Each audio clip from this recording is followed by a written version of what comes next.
Avengers ഡൂംസ്ഡേയുടെ അടുത്ത ടീസറും അങ്ങനെ ലീക്കായിരിക്കുകയാണ്. എക്സ്മെനെ focus ചെയ്യുന്ന ടീസറാണിത്. ടീസറിൻ്റെ ഫസ്റ്റ് ഫ്രെയിമിൽ കാണിക്കുന്നത് പ്രൊഫസർ എക്സ് തൻ്റെ വീൽ ചെയറിൽ എത്തുന്നതാണ്. അതിന് പുറകിൽ ഒരു എക്സ്പ്ലോഷൻ കഴിഞ്ഞതിൻ്റെ സിറ്റുവേഷൻ നമുക്ക് കാണാൻ കഴിയും.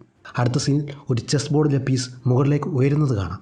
അടുത്ത സീനിൽ പാട്രിക് സ്റ്റുവർട്ടിൻ്റെ പ്രൊഫസർ എക്സ് ഇയാൻ മെക്കലിൻ്റെ വളരെ പ്രായം ചെന്ന മാഗ്നീറ്റോയ്ക്ക് കൈ കൊടുക്കുന്നത് കാണിക്കുന്നുണ്ട്.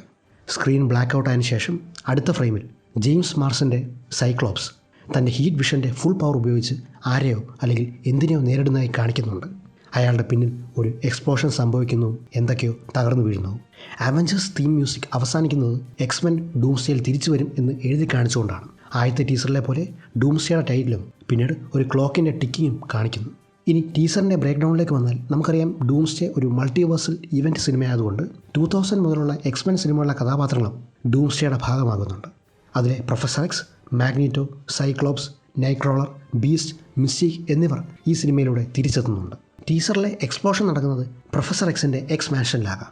മേ ബി ഡോക്ടർ ഡൂം അവിടെ അറ്റാക്ക് ചെയ്തിട്ടുണ്ടായിരിക്കാം. അടുത്ത സീനിൽ കാണിക്കുന്ന ചെസ് ബോർഡ് മറ്റു പല എക്സ്മെൻ സിനിമകളിലും പലപ്പോഴും വന്നൊരു വസ്തുവാണ്. പ്രൊഫസറും മാഗ്നീറ്റോയും അവരുടെ പവറിൻ്റെയും അവർ നിലകൊള്ളുന്ന ഐഡിയയുടെ ഡിഫറൻസ് സിംബോളിക്കായി കാണിക്കാൻ പലപ്പോഴും ഈ ചെസ് ബോർഡ് ഉപയോഗിച്ചിട്ടുണ്ട്. ഈ ചെസ് ബോർഡിൽ ഒരു പീസ് അനങ്ങുന്നത് എക്സ്മെൻ ലാസ്റ്റ് സ്റ്റാൻഡ് സിനിമയിലെ ഫൈനൽ സീനിനെ ഓർമ്മിപ്പിക്കുന്നതാണ്. രണ്ടുപേരും ശത്രുക്കളാണെങ്കിലും ഒരുമിച്ച് നിൽക്കുന്ന ഒരുപാട് സിറ്റുവേഷൻസ് ഇതിനു മുമ്പും വന്നിട്ടുണ്ട്. എക്സ്മെൻ അപ്പോക്കലിപ്സും അല്ലെങ്കിൽ എക്സ്മെൻ ഡേയ്സ് ഓഫ് ഫ്യൂച്ചർ പാസ്റ്റിലെ പോലെയൊക്കെ.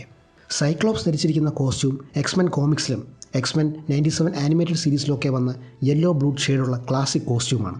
ഇത് നമുക്കറിയാവുന്ന എക്സ്മെൻ സിനിമകളിലെ എർത്ത് 1005 എക്സ്മെൻ ആകണമെന്നില്ല. ചിലപ്പോൾ അതേപോലെ വേറൊരു യൂണിവേഴ്സിലെ എക്സ്മെൻ ആകാം. അതുകൊണ്ടാകാം ഈ വേറൊരു യൂണിവേഴ്സിലെ ബീസ്റ്റിനെയാണ് നമ്മൾ മാർവൽ സിനിമകളെ എൻ ക്രെഡിറ്റ്സിൽ കണ്ടത്. എക്സ്മെൻ യൂണിവേഴ്സും ടൈം ലൈനും എക്സ്പ്ലെയിൻ ചെയ്തുകൊണ്ട് ഞാനൊരു വീഡിയോ ഓൾറെഡി ചാനലിൽ ഇട്ടിട്ടുണ്ട്. അതിൻ്റെ ലിങ്ക് ഞാൻ ഡിസ്ക്രിപ്ഷനിൽ കൊടുക്കാം.